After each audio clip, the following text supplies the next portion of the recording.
The first thing I saw when I opened my phone that night was a wall of balloons and cake emojis. The family group chat had been buzzing for weeks, apparently. I hadn't noticed, mostly because no one ever tagged me.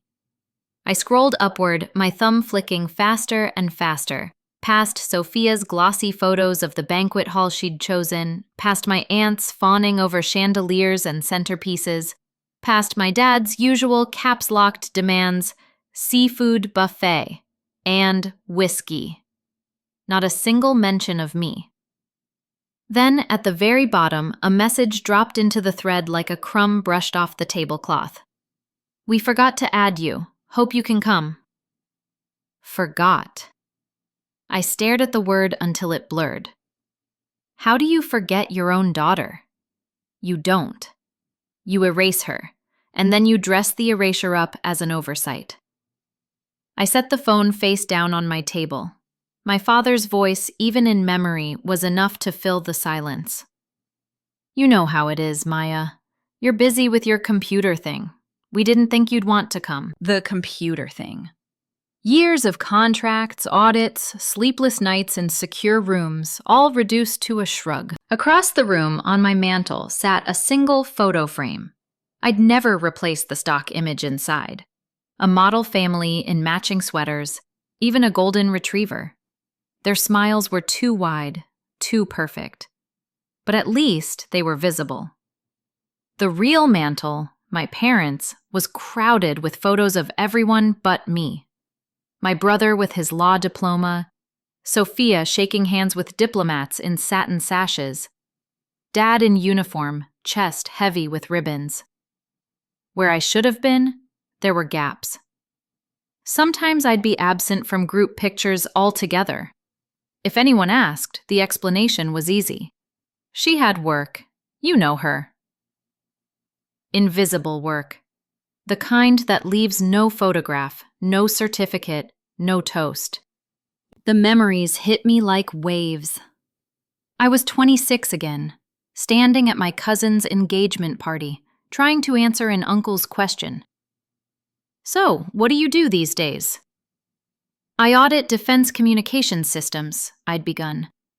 My father cut me off, smiling, saving me, he thought. "She's between things right now." Everyone chuckled. The conversation moved on without me. Between things. That's what I was, apparently. A gap. A placeholder. I poured myself a glass of water, but my hands trembled so much it nearly spilled. I sat on the edge of my couch, pressing my palms hard against my knees, trying to steady myself. One by one, other humiliations lined up in my head. Banquets where I served but wasn't toasted. Birthdays where my gifts ended up unopened. Jokes about my couch job volleyed around like a beach ball. Individually, they were tiny. Together, they filled my pockets like stones. I'm not 26 anymore, I reminded myself. 33 looks different. 33 has thicker skin, even if the scars underneath are still tender. I had stopped explaining a long time ago. Explanations feel like auditions. Auditions feel like begging. And I refused to beg. The next morning, sunlight cut pale lines across my bedroom. On my desk sat my badge in its leather case. Slim, stamped, carrying more clearance than my family could imagine. I touched the edge with my thumb. That little rectangle was proof of everything I'd done, everything I couldn't talk about. Proof that kept Fleet secure. Proof that sat locked behind non-disclosure agreements.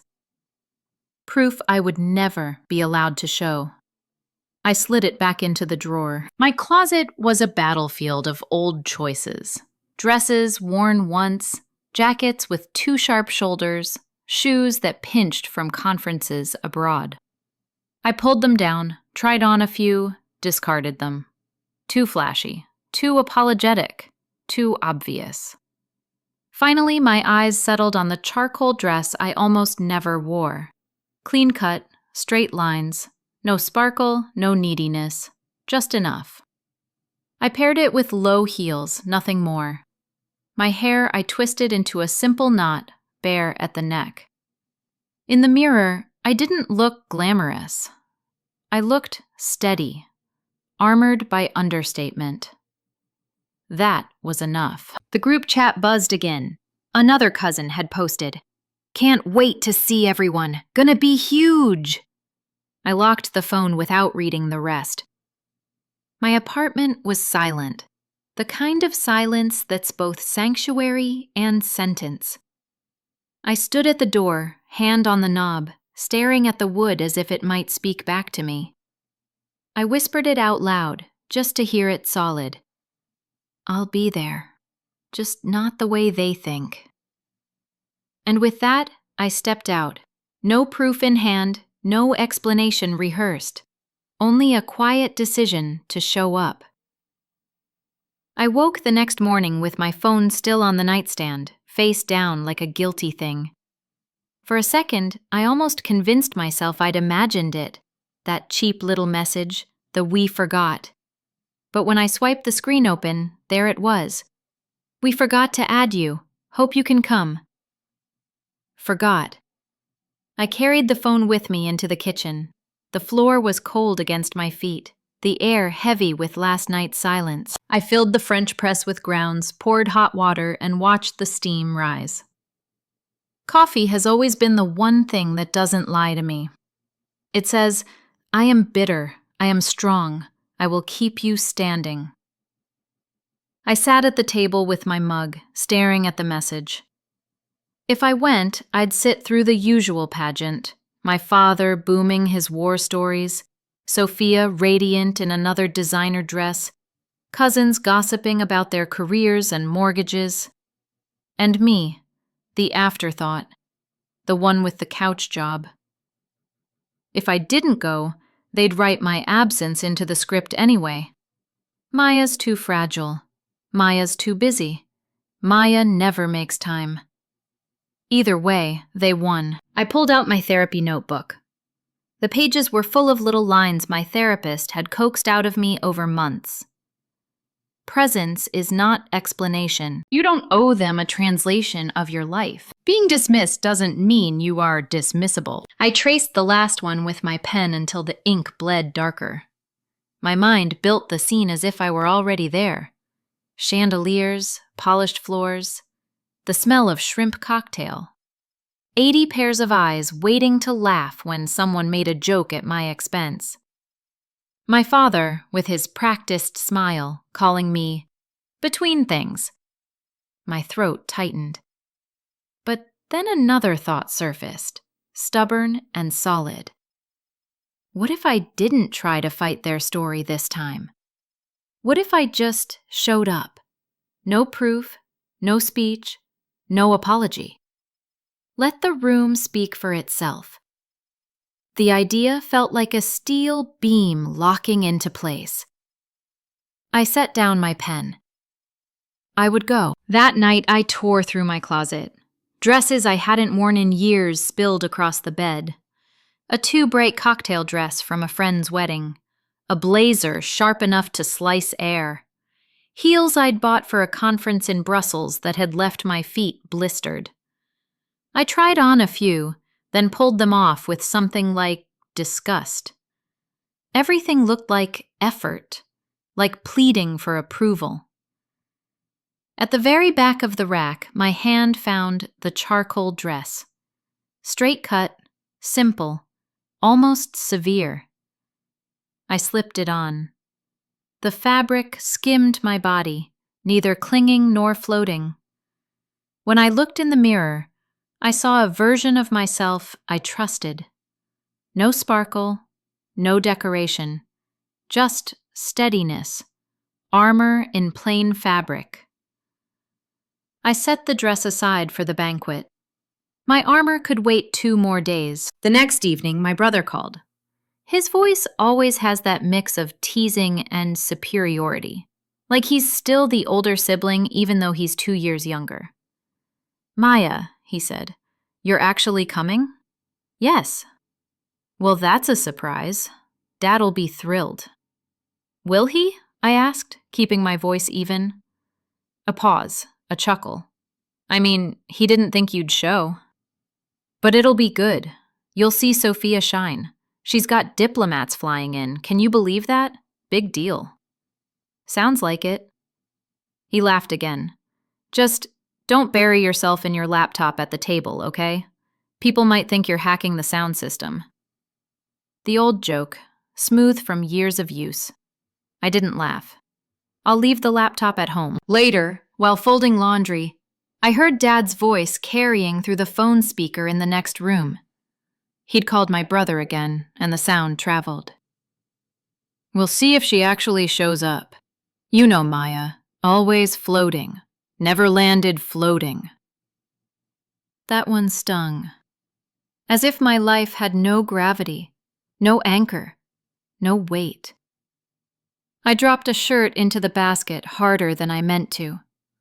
The plates in the sink rattled. The morning of the banquet came gray and damp, the sky heavy with unfallen rain. I woke before the alarm, heart already thrumming. On my desk sat the badge again, in its leather case. I picked it up, thumb brushing the embossed seal. That badge held more power than any certificate on my family's wall, but they would never know it, never see it. I slid it back into the drawer, shutting it gently. I dressed slowly, like I was fitting myself into a ritual. Pearl earrings, the only jewelry I trusted. The charcoal dress, smoothing the fabric down over my hips. Low black heels that would carry me steady across a polished floor. In the mirror, I saw calm. Not indifference, never that. But the calm of someone walking into a storm without an umbrella, choosing to feel the rain rather than run from it. My silence would be my stance. When I left my apartment, the air was thick, the first drops of rain tapping against the pavement. I walked to my car with each step measured, rehearsing the words I wouldn't say. Presence is not explanation. I whispered it as I buckled my seatbelt. Presence is not explanation. The engine turned over. The banquet hall was 30 minutes away. My pulse matched the rhythm of the windshield wipers as they swept away the first streaks of rain. I knew the script they'd written for me already. This time, I wasn't going to read it. This time, I would simply show up and let my silence take the stage. The rain stopped just as I pulled into the parking lot. Pavement glistened like polished stone under the streetlights, every puddle holding the yellow shimmer of lamps overhead. I cut the engine and sat still for a moment, hands resting on the wheel, my breath fogging faintly against the window. Through the glass doors, I could already see the glow of chandeliers. A stream of guests slipped inside, coats glossy, shoes sharp. The kind of suburban glamour my family thrived on. Banquet rooms with names like Goldcrest and the Imperial, polished floors and golden centerpieces, the illusion of nobility purchased by the hour. I checked my reflection in the rearview mirror. The charcoal dress, the neat twist of hair, the small pearls at my ears. Steady. Not spectacular, not apologetic. Steady. I stepped out of the car and walked toward the entrance, heels clicking against wet pavement. Each step felt deliberate, like crossing into enemy territory without armor. The lobby smelled faintly of roses and floor polish. Staff in crisp uniforms directed guests toward Ballroom B. A cousin spotted me by the door, her eyes flicking up and down my outfit before she managed a polite smile. "Maya, you made it." Her tone held surprise, like I'd been conjured from smoke. Inside, the hall was already alive with sound. Clinking glasses, bursts of laughter, the microphone squealing as someone tested it. Gold chair covers gleamed under warm lighting, and tall centerpieces of lilies and roses loomed on every table. I scanned the room. Sophia stood near the stage in a deep emerald dress, every inch the diplomat. A cluster of people hovered around her, colleagues, cousins, old family friends. She glowed in their attention, like she'd rehearsed for this spotlight her entire life. Dad was nearby, shaking hands, voice booming as if he still stood on a deck in uniform. His blazer stretched at the shoulders, the navy pins polished to mirror brightness. He carried himself like a man still on parade. My brother leaned against a table, laughing with cousins. I felt the air shift when people noticed me. Conversations dimmed just slightly, then picked up again with a new undercurrent. I walked to the table marked Family Reserved, took the empty seat at the far end, and smoothed my napkin across my lap. Small talk arrived quickly, like flies to fruit. "So," one aunt said, leaning toward me, "what are you doing these days? Still with computers?" The word computers carried an upward lilt, like a joke she'd rehearsed. "Yes," I said evenly. "Oh, you must have so much free time then," another cousin laughed. "Working from home?" Couch job, right? Laughter rolled around the table, easy and familiar. I smiled faintly, but said nothing. Across the room, Dad's voice rose above the hum. "Sophia's done wonders already. State Department loves her. And your brother, of course, just made partner, carrying the family name strong." Someone asked about me. Dad's smile didn't flicker.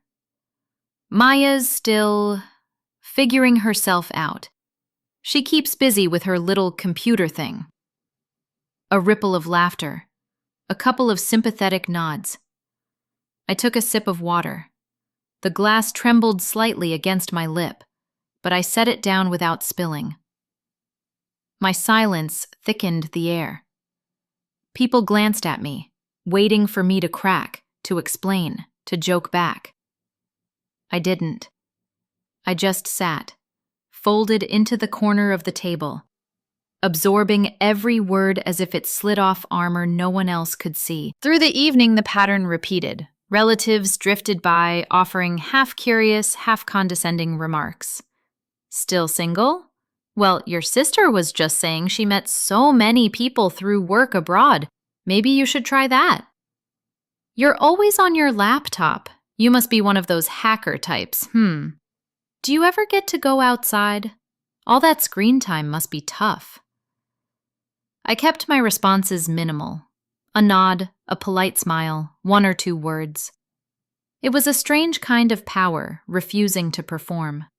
Their jokes hung in the air without my participation, like balloons losing helium. I glanced occasionally toward the head table.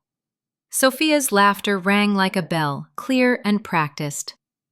Dad clapped shoulders, told the same Navy stories for the 50th time. My brother leaned back with easy confidence. And then, at the far side of the hall, I noticed Adam. Commander Adam Pierce, my brother-in-law. He stood tall in his dress uniform, posture exact, silver catching the light. His face was calm, unreadable, but his eyes swept the room with a different kind of attention. Not the hungry search for validation my family trafficked in, but something sharper, observant. For a moment, his gaze met mine. Just a flicker, brief, deliberate. A recognition without words. My chest tightened. He knew something. Of course he did. If anyone here understood the invisible scaffolding of my life, the work buried under non-disclosure agreements, the protocols designed to protect men like him, it would be Adam. The thought steadied me. My silence no longer felt like surrender. It felt like holding ground. The microphone crackled again. Dinner was winding towards speeches, the hall hushed, waiting. Dad stood at the podium, his blazer buttons straining, voice warm with practiced pride. "We are so proud of Sophia tonight," he boomed. "Her accomplishments speak volumes, not just for her, but for this family. And of course, my son, carrying the family name forward in law, building a legacy." A round of applause. Glasses clinked. "And Maya," he added, almost as an afterthought. "Well, she keeps busy with her computers." Laughter again, polite but sharp at the edges. I kept my face still. My hands rested lightly on the table. My heart beat fast but steady. Because somewhere in the room I could feel Adam watching. The first toast hadn't even ended before the jokes began circling again. They always did, like gulls finding scraps on a shoreline. An uncle leaned toward me, glass raised. "So, Maya, what is it exactly you do?" "Besides, keep your Netflix account busy." The table chuckled. I pressed the stem of my glass between my fingers, careful not to let it slip. "Work," I said simply. "Work," she says, my aunt echoed, her laugh high-pitched, amused. "But she can never explain it, isn't that right?" Someone else chimed in. "Must be nice, all that free time. I'd love a job where I just type on a couch all day." Laughter rolled again, easy and familiar. It spread like an old family song everyone knew the chorus to. I let it wash over me. I didn't defend myself. I didn't even smile this time. From the podium, Dad's voice cut through, rich and commanding. "Let me tell you about Sophia's work abroad." Brilliant, truly. She's shaking hands with ambassadors, carrying our name across oceans. Applause. Glasses raised. "And my son," he continued, swelling with pride, "already partner at his firm. A Tran who knows how to win. That's the spirit I built this family on." More applause. Someone called out, "Cheers to that!" Then his gaze slid to me. "And Maya, well, she's between things." The words hit harder than the laughter. A script he'd been reading for years, delivered smoothly. Between things. As if my life were a hallway with no doors, no walls, just empty space. I swallowed a mouthful of water that tasted like dust. My silence deepened, and with it, the weight in the air around me. Dinner arrived. Plates of salmon, racks of lamb, little towers of vegetables balanced too neatly to be real. While people dug in, the smaller jabs resurfaced in the spaces between bites. "Still single, Maya?" my cousin asked, fork poised like a pointer. "Well, Sophia says you can't be too picky at our age." "Maybe you should try diplomacy too. It comes with better dating prospects." "Maybe she's already married to her laptop," another cousin added. More laughter. I dabbed at the corner of my mouth with my napkin. My voice was calm, flat. "I'm fine." The conversation slipped past me like I wasn't even there. Somewhere in the blur of voices, I felt a different kind of silence. Adam's. He hadn't laughed. He hadn't looked away. He sat at the far side of the hall, posture perfect, uniform catching the chandelier light. His gaze touched the room like a quiet current, steady, unyielding. And every so often, it landed on me. When the microphone was passed around for impromptu tributes, my stomach tightened. I knew how this went. Dad orchestrated it like a symphony, each child's name announced, each success broadcast. Mine always clipped short, like a note cut before it resolved. Sure enough, one of my aunts took the mic. We're just so proud of Sophia. Look at her. She's everything our family stands for. A wave of agreement. And of course, Howard, she gestured at my father, your legacy shines in your son too. What a lawyer. What a provider. Applause again. She paused, the room quieting just enough to expect a third name. And Maya's here too, she added brightly, almost as if remembering at the last second. Always nice to have everyone together. The room chuckled politely. No applause. I folded my napkin carefully, pressing the creases sharp. At one point, Dad returned to the mic to tell another Navy story. His voice filled the hall, reliving commands shouted across decks, salutes exchanged, medals earned. The audience leaned in, captivated. I knew this performance well. He wore his service like armor, like a crown. Every word reinforced the family myth. Honor through rank, worth through visible accolades. And every omission of me reinforced my role, the ghost in the gallery, present but unseen. By dessert, the humiliations had settled into a rhythm.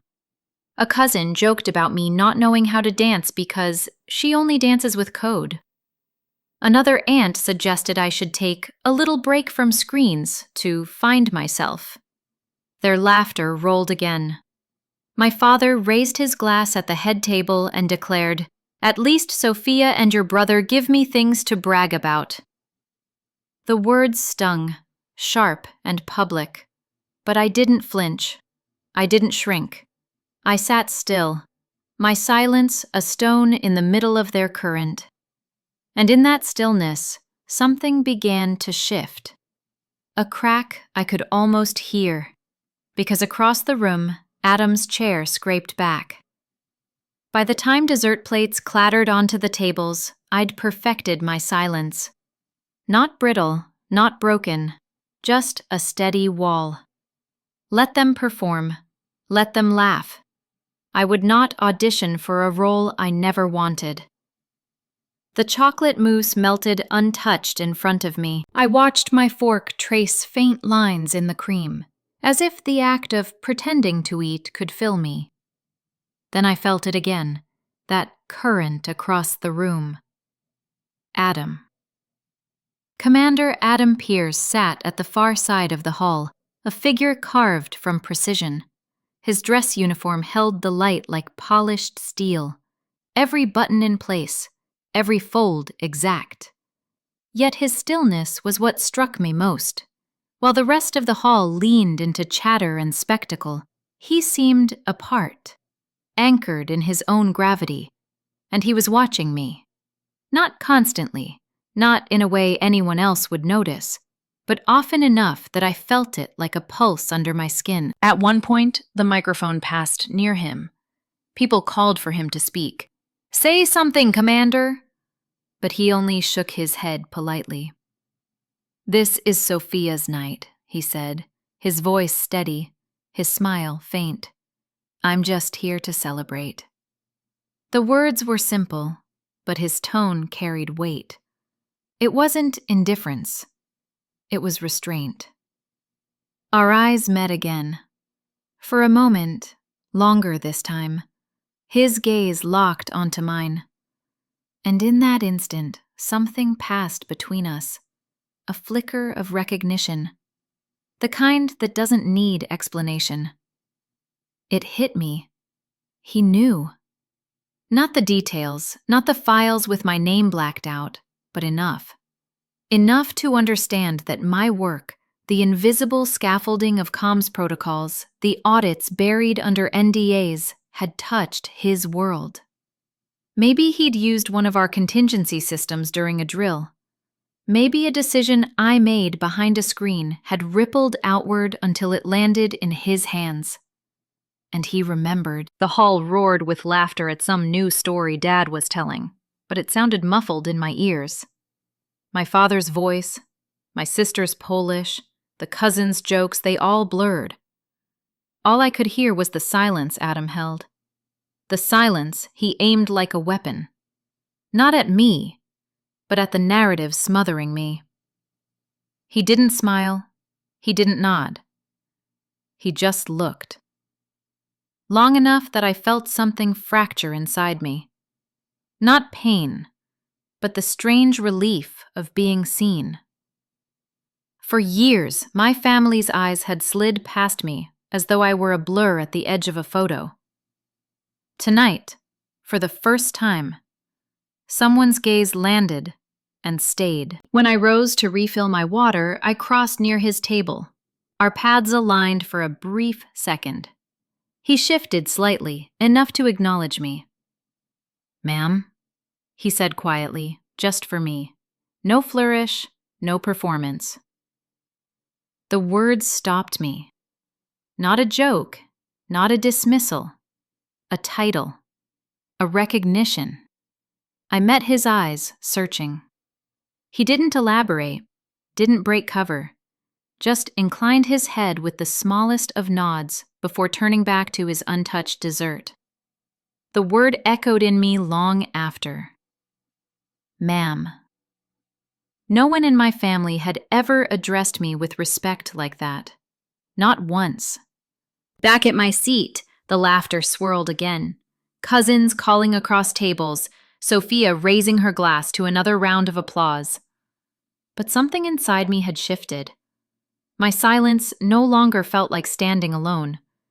It felt like standing with a witness. Every jab that followed landed differently, softer, like dull knives. Because I knew, and Adam knew, that the story they told wasn't the truth. And the truth had a way of surfacing, even in rooms built on polish and pretense. I caught Sophia glancing at him once, her composure cracking just slightly when she realized he wasn't clapping as eagerly, wasn't laughing on cue. She smoothed her dress, recovered with a smile, but her eyes darted back again. She felt the shift too. Dad, oblivious, launched into another toast. To Sophia, the pride of this family. To my son, carrying the Tran name into history. And to Maya, well, she keeps the Wi-Fi running. Laughter roared. I lifted my glass, calm, because I saw Adam set his down, untouched. His jaw tightened just enough to show me what was coming. The air around him changed, like the pause before a storm breaks. And for the first time all evening, I let myself breathe deep, steady. Because I knew something they didn't. The room's story was about to be rewritten. The air in the hall had that heavy, waiting quality, like the moment before a storm breaks. Forks clattered softly on plates, champagne glasses refilled. Whispers rolled like small tides. Dad returned to the podium, chest puffed, voice booming with the ease of a man who had rehearsed his life into legend. "Tonight we honor Sophia," he declared, sweeping his arm toward my sister. She sparkled in emerald satin, smile practiced to perfection. Her service to this country, her brilliance abroad, her diplomacy. It is everything our family stands for. Applause thundered. Glasses clinked. And of course, Dad continued, turning toward my brother, we honor my son. Partner at his firm before 40, carrying the Tran name into courts and contracts with honor and strength. More applause. The hall swelled with it. Then came the pause. The pause I knew too well. The pause where my name should have lived. And Maya, Dad said finally, his smile easy, dismissive. Well, she's here too. Always busy with her computer thing. Let's hope she finds her path soon. Laughter rippled, casual, complicit. The sound I'd grown used to, sharp as broken glass against my ribs. But before the laughter died, I heard a chair scrape across the polished floor. Adam stood. The room shifted immediately, eyes pulled toward him as if gravity had rearranged itself. Commander Adam Pierce, my brother-in-law, in his navy dress uniform, medals gleaming under the chandeliers. He didn't smile. He didn't ask for the mic. He walked. Not hurried, not hesitant. Each step measured, heels striking the floor in a rhythm that cut through chatter and clinking glass. The hall fell quieter with every stride. 80 pairs of eyes followed him as he crossed the room. Not toward Sophia, not toward Dad, but toward me. My chest tightened. I didn't move. When he reached my table, he stopped directly in front of me. And then, he saluted. A sharp, flawless gesture. Crisp, unmistakable. The kind of salute that carried the weight of service, of rank, of recognition. The hall went silent. "Ma'am," he said, clear, formal, loud enough for the whole room to hear. The word hit like a bell ringing through glass. No joke, no dismissal. Not between things, not the computer one. Ma'am, a title of respect, of authority. My heart hammered, but I sat still. I met his gaze. I didn't look away. Around us, whispers began, small and confused. Someone gasped. Another voice stammered, Why would he? Sophia's face cracked for just a moment, her perfect composure faltering. Her lips parted, eyes darting between Adam and me, before she forced the smile back into place. Dad's face reddened. He shifted in his chair, fingers tugging at his blazer sleeve. His mouth opened as if to say something, then closed again. The words failed him. For once, the man who always had a story, always had a command, stood silent. Adam held the salute for a breath longer, then lowered his hand with precision. He inclined his head, just slightly, and returned to his seat without explanation. The gesture was enough. The hall buzzed in confusion, in recalibration. Conversations rose, hushed, uncertain. People glanced at me differently now, not as the shadow, not as the afterthought, but as something they hadn't accounted for. No one asked me to explain. No one dared. And I offered nothing. Inside me, the shift was seismic. Years of jokes, of erasure, of being between things, all overturned in a single gesture. Not because Adam gave me validation, but because the truth had finally been recognized in the only language this family understood. Ritual, formality, rank. A salute. It was the soundless speech I had refused to give, embodied in his hand, his voice, his discipline. Dad tried to recover. He raised his glass again, voice shaky around the edges. To family, he said, the words landing flat. A few scattered clinks. No thunder this time. Sophia laughed too brightly, launching into a new conversation with her colleagues. My brother shifted, uncomfortable, eyes flicking toward me and then away. But the damage, or the truth, was already done. The myth cracked. I lifted my own glass, calm, steady. Not to join their toast, not to counter it, but to seal my own. The mousse on my plate had melted into a pool. The roses in the centerpieces sagged under the heat. The chandelier still glowed, but the room felt different, smaller, as though the walls themselves had drawn back to make space for something truer. And in that space I sat tall, silent, seen. Later, when the band struck up and cousins crowded the dance floor, I slipped quietly toward the coat room. My phone buzzed with another family message, something about group photos, but I ignored it. Through the window, the night air shimmered with the remnants of rain. I stepped outside, heels clicking against the pavement, the quiet far more honest than the noise behind me. I hadn't spoken a word in my own defense. I hadn't needed to. Respect, I realized, doesn't arrive by begging.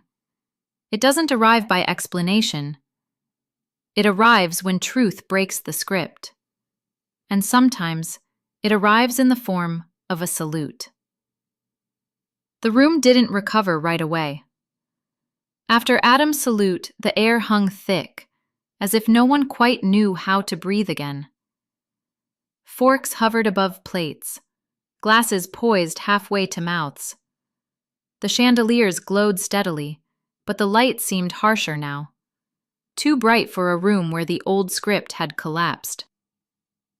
I didn't move. I kept my posture steady, napkin folded neatly in my lap. Every eye that landed on me carried a question.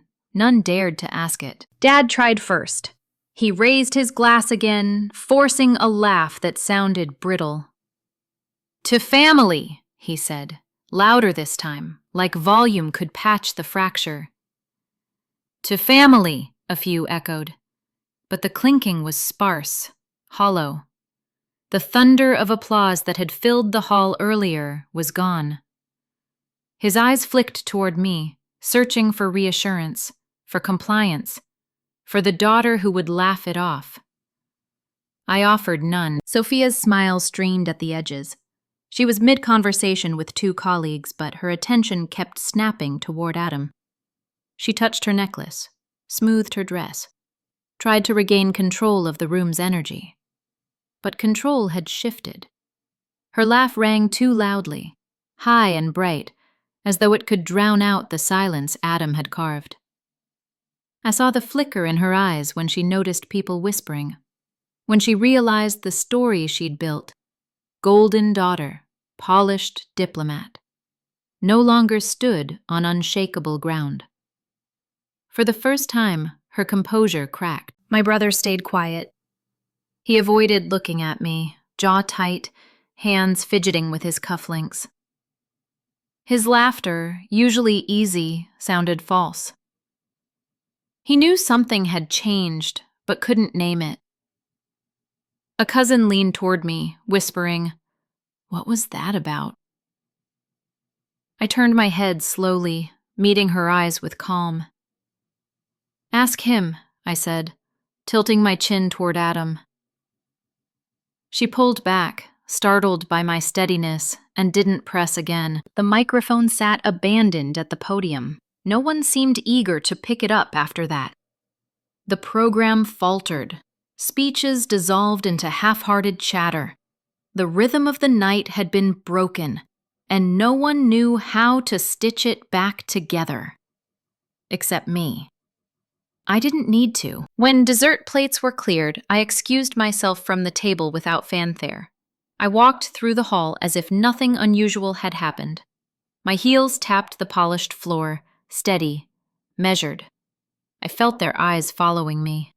Not with mockery this time, not with dismissal, with uncertainty. The whispers trailed behind me like a new soundtrack. Why did he? Do you think she? Must mean something, right? I didn't answer. Silence was still my stance. In the coat room, I slid my clutch into my hand, shrugged into my jacket.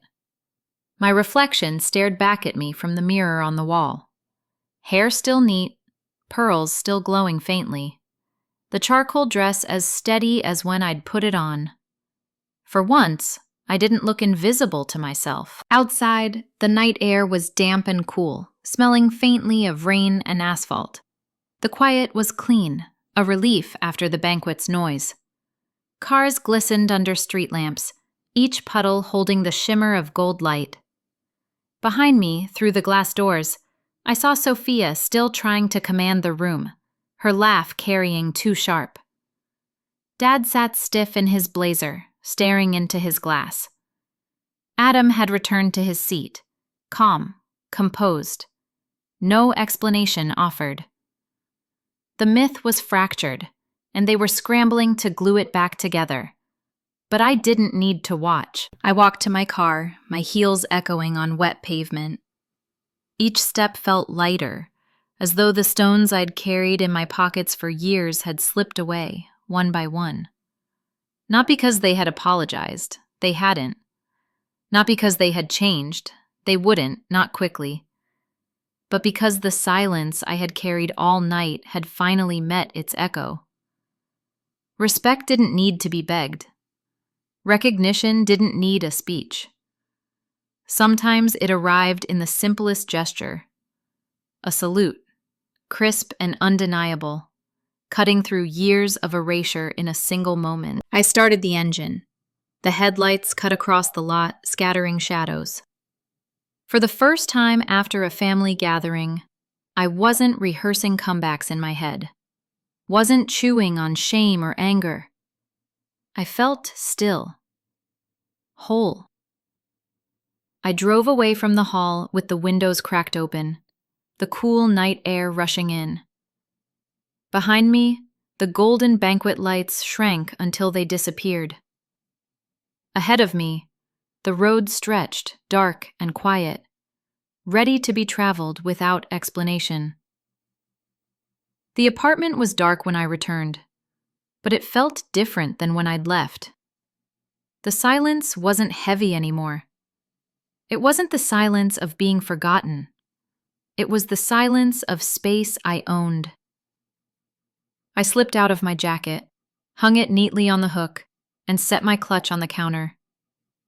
My heels clicked across the floor once, twice, before I slipped them off and carried them in my hand. Barefoot, the world felt steadier.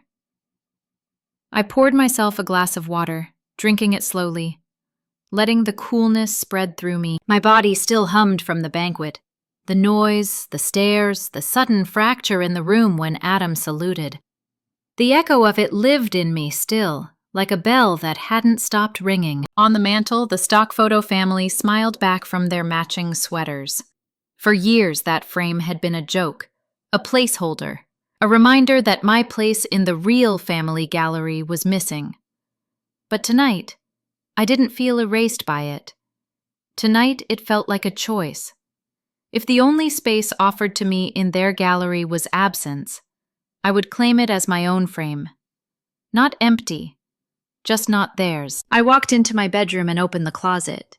On the top shelf, folded neatly, sat my father's old service blazer. He'd given it to me years ago, in a rare gesture of inclusion. Though, even then, it had carried conditions.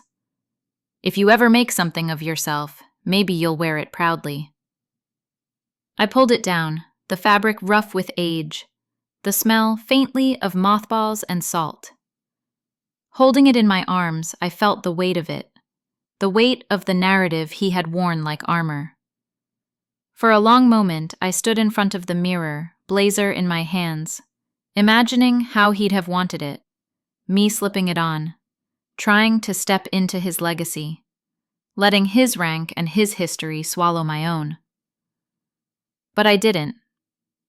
I folded it carefully, returned it to the shelf, and shut the closet door.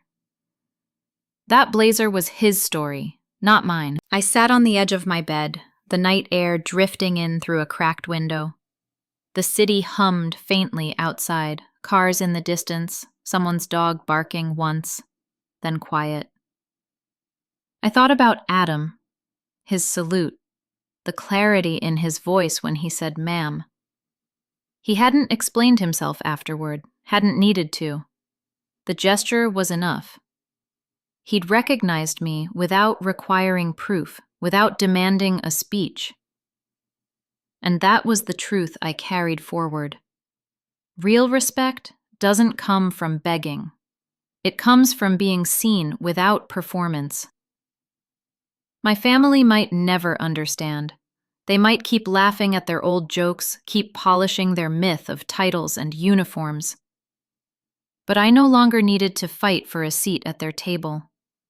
I had my own. I lay back on the bed, eyes open to the ceiling, the hum of the city steady in my ears. For the first time in years, I felt no urge to explain myself, to correct the record, to replay conversations in my head until they cracked. The salute had done what I could never do with words.